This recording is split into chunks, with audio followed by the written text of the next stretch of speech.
Ordinarily, for your muscles to move, which could be lifting your hand, closing your eyes, or even smiling, there needs to be a clear communication between the nerves and the muscles. But when this communication breaks down, you may develop what is known as Myasthenia Gravis. My name is Dr. Mercy Korir, and on this episode of Health Digest, Gloria Milimu brings you the stories of two people who've been affected by this condition, and later on sits down with an expert neurologist to explain this condition and whether or not there's a cure.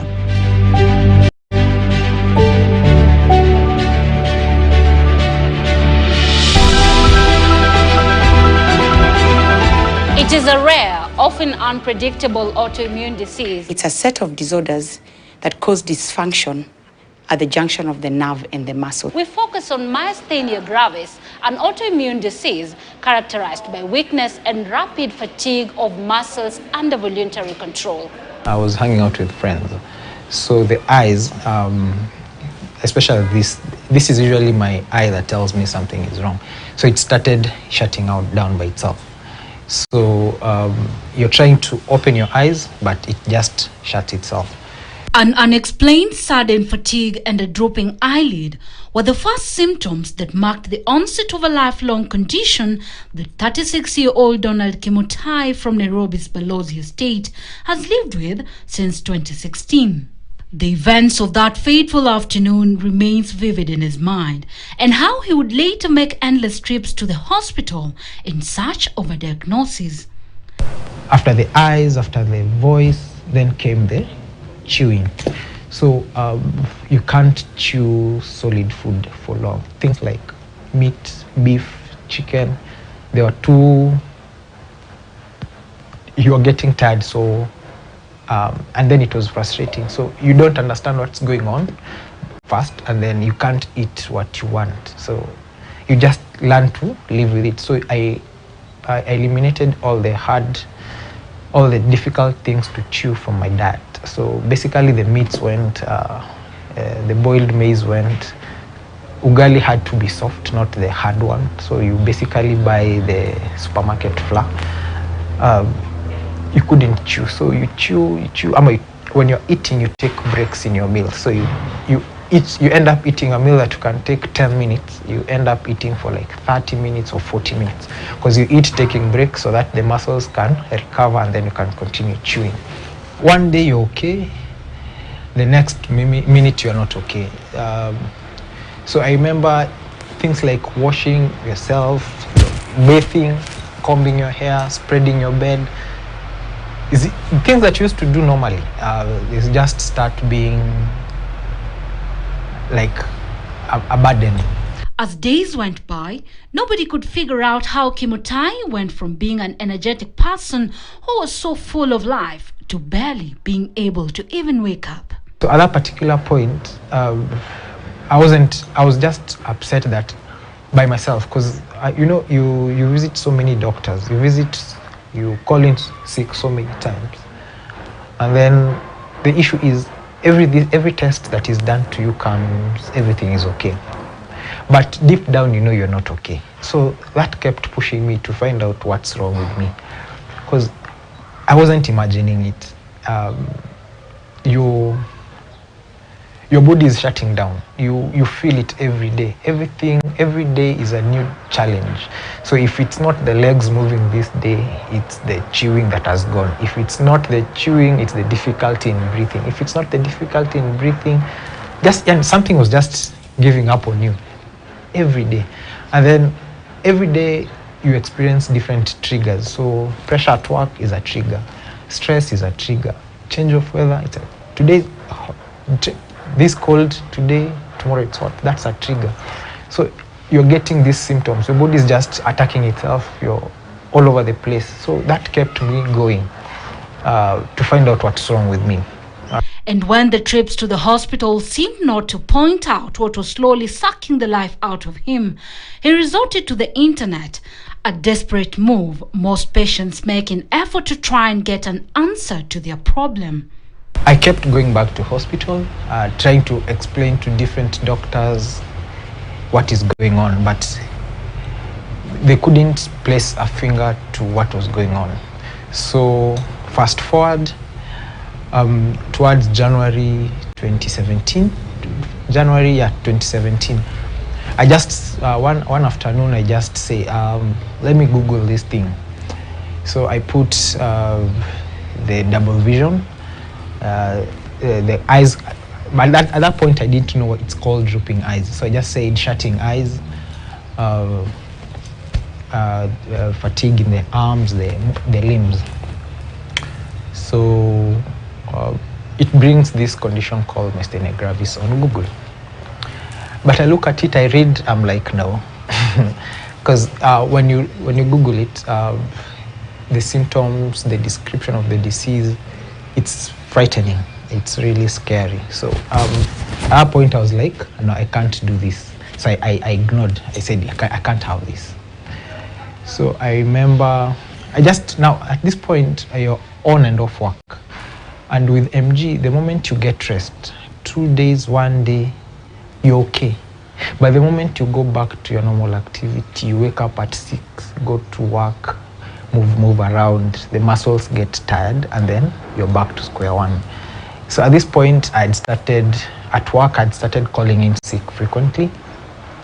I'd started going oftenly to the hospital because I was sick, and then you're trying to figure out what's going on. So I remember I started going to different hospitals, seeing different doctors. What really told me there's something wrong, we had traveled to work in Mombasa. So as an auditor, you have this entrance meeting where you're supposed to tell the auditee what you're supposed to do. So I'm there reading to them what we are going to conduct in that period that you're going to conduct the audit. And then my voice just went. You're trying to read a sentence, you can't get to the half of it. So everyone in the room was like, what's going on? And then I told him, I don't understand myself. So I just excused myself, went to hospital again that evening. Tests, blood works, thyroid test, everything, nothing. Everything is coming back, you're okay. So at that particular point, I stayed in Mombasa for that period of time, did my work, the much I could do, and then I came back to Nairobi. I remember I walked into Mater Hospital. At that point, I was like, since I've already Googled this thing, it has brought me this condition. Let me just rule it out. So I went to Mater Hospital. I went to the specialist clinic. I told them I wanted to see a neurologist because autoimmune conditions you see a neurologist. They asked for a referral. I told them I don't have one, but I suspect I have a condition, blah, blah, blah. Although a diagnosis with Myasthenia Gravis came as a relief, it also meant that he had to be on medication for the remainder of his life in a bid to manage the disease effectively. And this has not been a cheap affair either. Insurance does not, insurance basically does not cover pre-existing conditions. Mostly, they don't cover them. So most of us who are having these autoimmune conditions, you pay via cash. So that's why I usually say I'm grateful for my employer because it's a pool of people. Basically, they cannot exclude you from the insurance. So that's how I basically manage the condition. But you see, the limits are, let's say you have 100,000 limit per year. So if you take 18,000 per month, plus consultation, that's around 20, let's say 20 roughly per month. So that goes for around 4 months and you're done with insurance. As in you have to pay for cash throughout the year. So it's very costly. The other issue is sometimes the body rejects medication. So unlike Kimutai, for 22-year-old Elizabeth Tuva, who was diagnosed with Myasthenia Gravis in 2018, she recently developed the severe form of Myasthenia Gravis known as Myasthenia Crisis that saw her admitted in hospital. When this happened like 2 weeks ago, I was rushed to Kenyatta National Hospital. where I was admitted and told that I had to go through IVIG treatment. IVIG treatment is the infusion of immunoglobulin gel via the vein as a form of injection. I used to get 5 bottles in a day for 5 days, and one bottle costs 25,000 shillings. When Myasthenia Crisis sets in, she says she loses the ability to chew and swallow, breathe without help, or even open her eyes. The condition basically renders her immobile and dependent on a series of treatments involving IV infusions. Myasthenia Gravis is a neurological disorder that affects the junction between the nerve and the muscle, meaning it's a set of disorders that cause dysfunction at the junction of the nerve and the muscle. So neurology, the entire neurological system is made up of the brain and the spinal cord, and then you have what are called the peripheral nerves, which exit from the spinal cord and they go down to supply your muscles. So for instance, if Gloria wants to walk, a message comes from your brain, sends impulses down your nerves, brain, spinal cord. They meet at a junction between the nerve and the muscle. So that impulse coming into the nerves causes your muscles to contract, and then they do so in a rhythmic way, and then they relax, and that way they allow you to walk from point A to B. So in this particular disorder, Myasthenia Gravis, which is actually a subset of a group of diseases called the neuromuscular junction disorders, you have what are called antibodies. We can say these are proteins in the body which now go and target that junction between the nerve and the muscle, and they cause the communication not to go on as it should. So you have kind of a communication breakdown. So you have impulses coming in, they do not go as effectively as they should to the muscle. So you find that the muscle will begin to contract, you'll start to do your activity, you'll start to walk, you'll start to probably comb your hair or speak. And then with time, you find that that impulse gets less and less. So the muscles gets less stimulated and you tire out. Dr. Sylvia Mbogwa, a neurologist at the Aga Khan University Hospital, explains that although Myasthenia Gravis can affect any of the muscles that you control voluntarily, certain muscle groups are commonly affected than others. And these include eye muscles that causes the eyelids to droop and also causes double vision. Others include face and throat muscles. You find that they can't get up. In the morning, they wake up, or at the beginning of some form of exercise, they're energetic and they seem to be normal. But as they progress with their activities, with their exercise, with the movement, you find that the muscles become more tired, what we call progressive fatigability. So you find that the muscles become weaker. So if the patient is walking or the person is walking, they find that they tire more, they have to stop and rest. Or if they are raising their arms, especially ladies, maybe you're combing your hair, you find your arms get weaker. For some people, it affects the speech. You find that the voice becomes hoarse, they can't talk. And for some, they start to begin having difficulty in swallowing and chewing.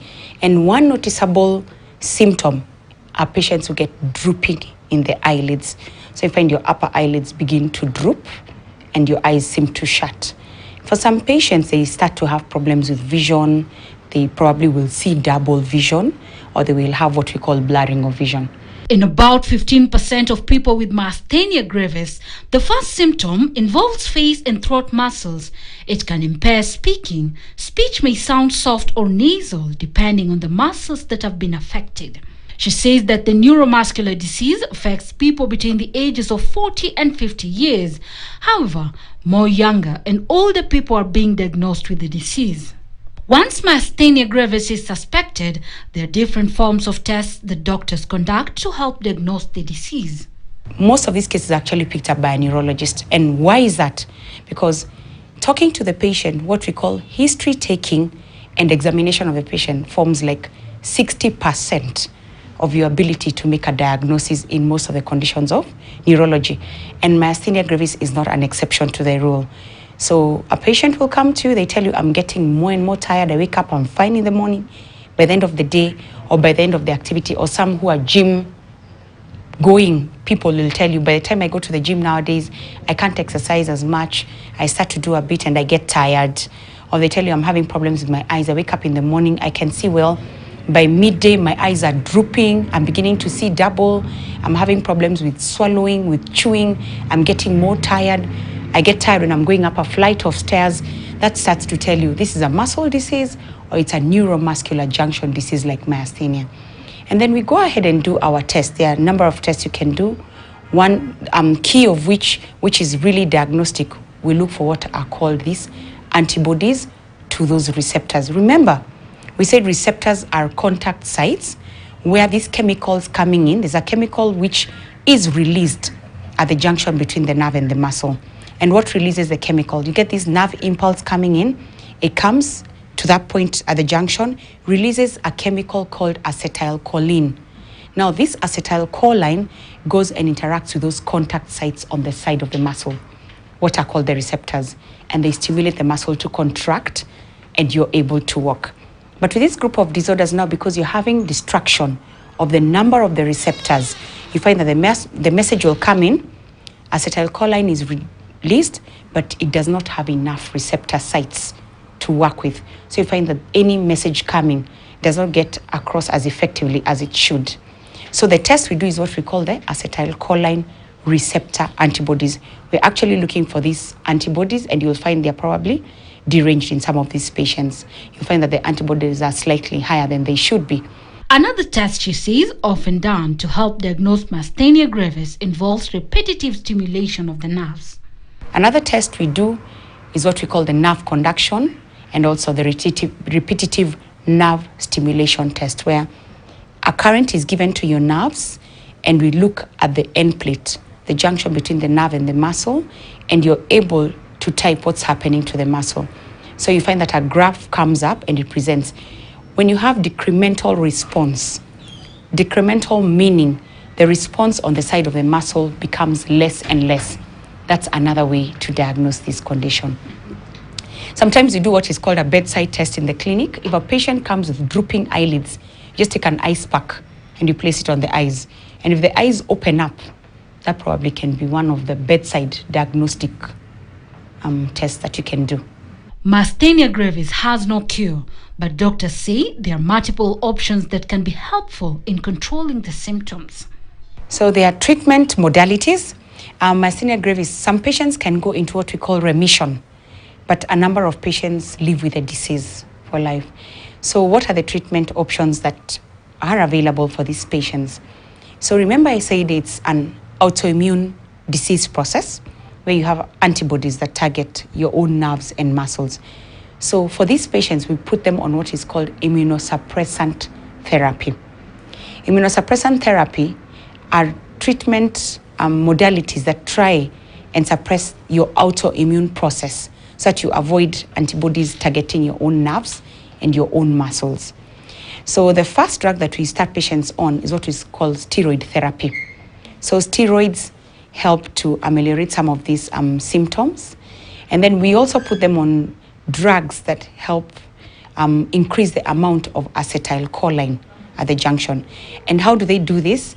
They actually try to inhibit or block the enzyme that breaks down acetylcholine at the nerve muscle junction.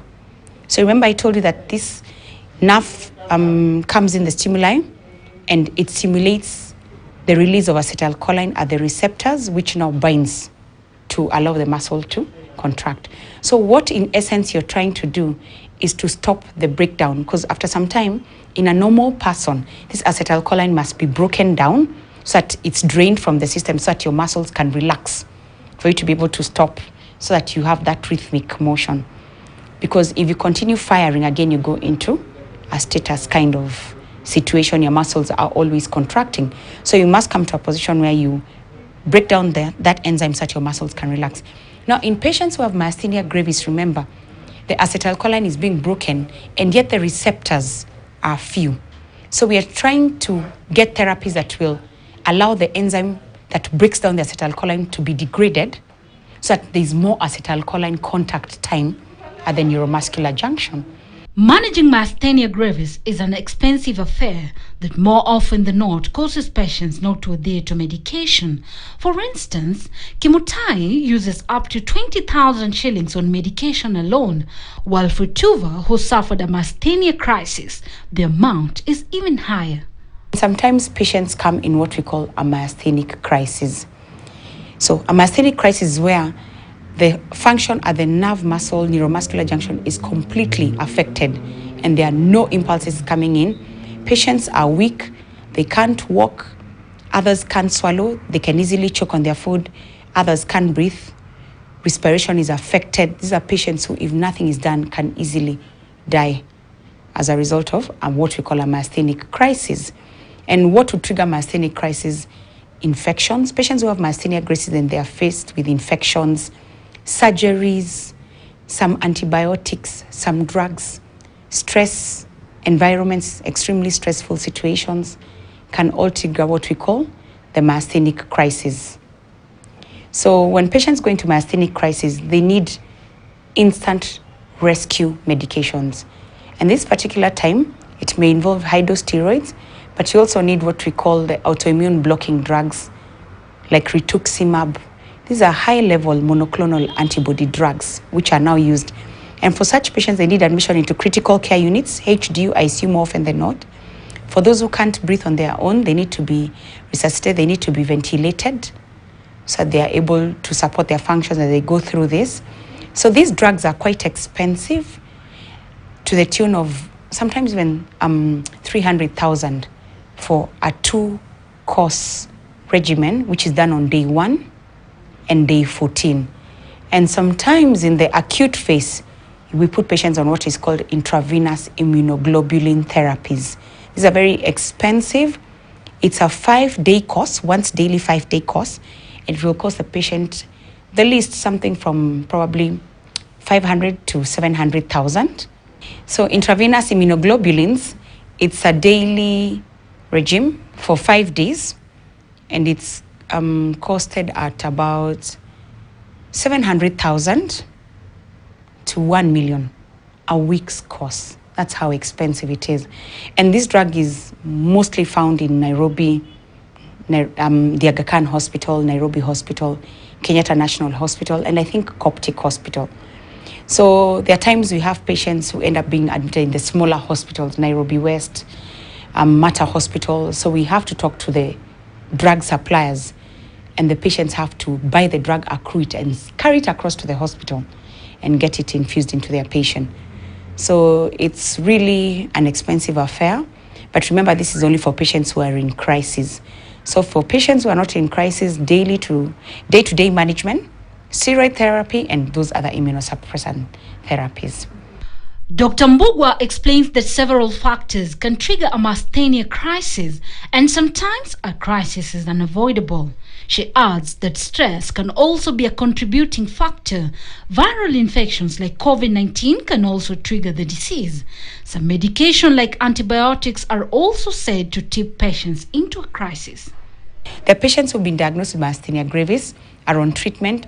They either miss out on their drugs because, taking treatment daily is tedious. A lot of patients are not compliant. So one thing that can help prevent patients from coming in crisis is compliance to medication.